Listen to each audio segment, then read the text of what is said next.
friends, it's a pleasure having you back on your favorite program, Make It Right with Symbol. I'm quite excited about today's edition because it's a question that came in form of a thought. So we're asking ourselves today, what matters? What matters? Now, this is a question that is unique to each individual with different answers at the moment. But at the end of this edition, we should be able to have an alignment about what truly matters. So, to the top left are two individuals. One you may be familiar with, the other you may never have heard about. Methuselah. If you happen to be a Christian, you must have read about Methuselah, the oldest man who lived in the Bible. He lived for 969 years. But the irony of it is that the only thing we get to know about Methuselah was his age. So, is age all there is to life? Well, Methuselah came, died, and there was nothing more that was heard about him. But maybe you're quite familiar with Jean Clement, who is a French woman who in modern history has been described as the oldest person to have lived. She lived between 1875 and 1997 after death. And she lived for 122 years. That's incredible. But again, the irony of it is the only thing we get to know about her is her age. But is age all there is to life? She also left and fizzled away, nothing more. Then coming to other things in life, degrees. These days, if you live in a country like Nigeria, well, across the world, but particularly in Nigeria, you're celebrated for your degrees. Do you have a master's degree? How many master's degree do you have? Do you have a PhD degree? Have you been awarded the title of being a professor and many other things along that path? But is degrees all there is to life? Are there people who have these degrees yet they still do not have fulfillment in their lives? And are there people who at the end of the day getting the degree, they die off and there is really nothing to show for it other than getting those degrees? Furthermore, if you live in Africa, you know that for a fact, getting married is a big deal. Well, I just got married not quite long. So in Africa, it's really a big deal. If you are getting to a certain age and you're not yet married, people begin to ask you questions. But in some other parts of the world, you're free to do anything you want. In fact, you may not even get married. So are we saying those who are on the other side of the world, are we saying that they are not fulfilled? Are we saying marriage is all there is to life? Well, that begs a lot of answers. Well, the popular one that combines or that is applicable to almost everyone in the world is money. And people have lots and lots and lots of it. In fact, some persons can afford to even buy countries, some can afford to buy continents on the whole, some can afford to buy other companies. So money is a major factor in our world. But is money all there is to life? Now, other possessions. Money is quite related to every other possessions that I might be talking about, but slightly different. Your cars, the houses you have, the number of houses you have, the glams, the social media clout, the number of followers you have, the number of Grammy awards you have, and all those other things, the possessions you have as a whole. Is that all there is to life? These are questions that needs to be answered because these are things that people do anything to get at every point in their lives. Are we saying these things don't matter? Hell no. They matter. In fact, you'll be seeing this in a subsequent episode that I'll be doing on this program. But what we are trying to answer in this particular edition is, are these things all there is to life? Are they the only essence we should be driving for? Are they the only things we should be planning our lives around?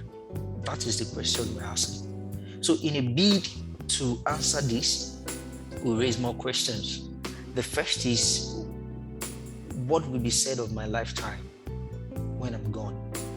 There's this story that was told by John C. Maxwell in his book, the popular book, 7 Habits of Highly Effective People, who gave an illustration of a guy who died. And he walked into the church where they were having a funeral, and he discovered that he was the one in the coffin. So he listened to people as they come out and say things about the deceased, and people were saying different things. In fact, someone was saying that the money he holding, there's no way he was going to get it back. You can imagine at the funeral. Well, I've not been opportune to go to a funeral service where people said bad things about the deceased. Usually people say a lot of nice stuff just for that day to come and go, and afterwards realities begin to set in. But in the true essence of it, what will be said of your lifetime when you've gone? We'll be seeing this in a short while. The second part to it that I feel is something that we need to be asking ourselves from time to time is, where will I spend eternity? Well, this is highly subjective depending on your religious bias. I am a Christian, and in Christianity we subscribe to the fact that we believe in Jesus Christ. He came and died that we may make heaven, that we should make heaven at the end of our sojourn here on earth. But the Muslims have a different belief, the pagans, and there's the atheists who do not even believe there is a God. How much more where they'll spend eternity? Well, the end will justify everyone's beliefs, but that also bears concern that we should be thinking about. Where will I spend eternity?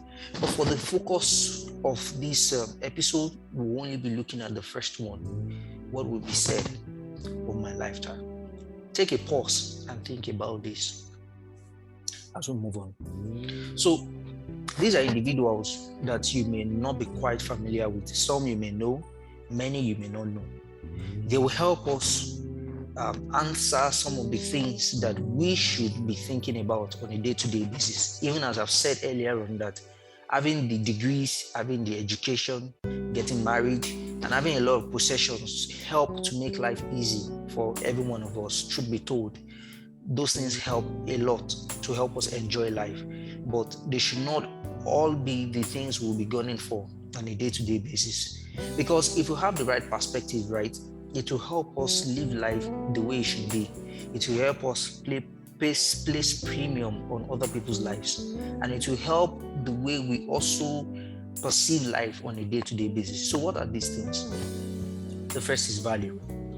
You need to be asking yourself, what solutions can I bring to the world to make it a better place? You want to leave the world a better place than you met it, right? If you are in that shoe, then welcome to the club of those who will be remembered long after they are gone. The likes of Florence Nightingale, who invented modern nursing. In fact, the old concept of having hospitals is hinged on this woman. She wasn't alive by the time I was born, but today we are all reaping the dividends of our work. Michael Faraday, without electricity, a lot cannot even be said of our world today. Graham Bell, the telephone you use in making calls, that you sit in a corner in Europe and you'll be speaking to somebody in far Latin America. All that was made possible by a man named Graham Bell. Charles Babbage, modern computing.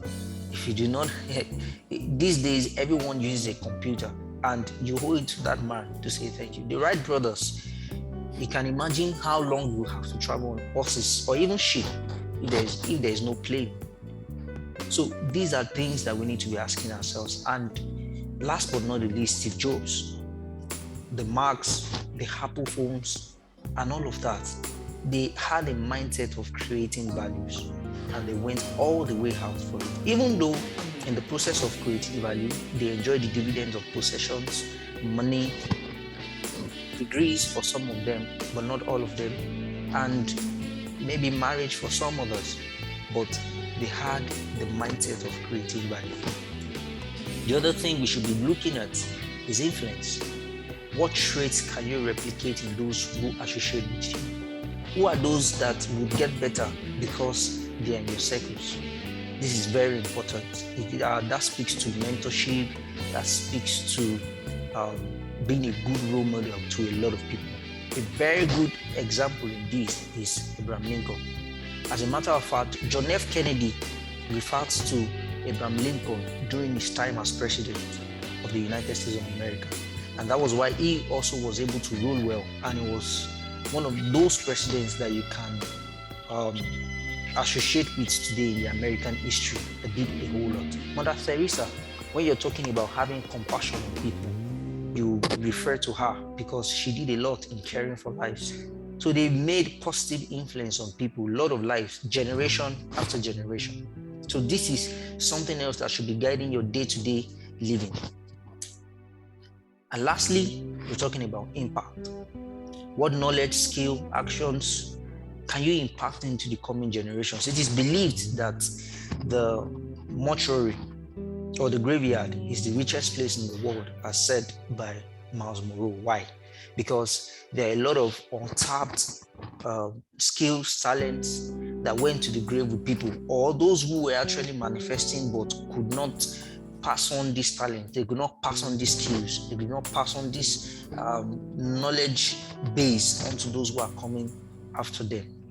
The prayer that anyone should have is that they die empty, that they will have impacted a lot of lives, and those other people they've impacted will transfer those traits into coming generations, and generation after generation, our world can be a better place. Further to this is you're asking, what support can you give to the less privileged that will give them springboard in life? There are people who cannot say the stories of their lives without mentioning some other persons because they were instrumental to the things that they've achieved in their lives. A very good example is Martin Luther King, who gave the American dream that one day children of the black will eat on the same table with the children of the white. I am paraphrasing now. Now that reality came in the era of Barack Obama, and that is positive impact, and that is just the beginning.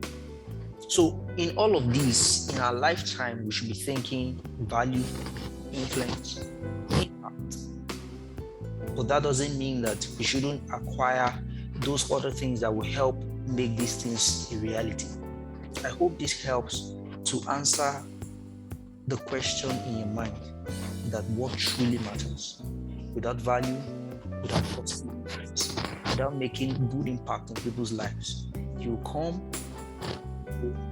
without anybody ever knowing that you were on the face of the earth. That shouldn't be your portion. So in case you have a business that you do, you're an entrepreneur, or any other handcraft that you're into, this platform is here to support you. Kindly reach out to us and we'll be glad to advertise to the world what you can do. And in case you've not been following, follow me on Facebook, Twitter, Instagram, and YouTube. It's Make It Right and It's Simple. Till we meet again, thank you for staying tuned. Bye for now.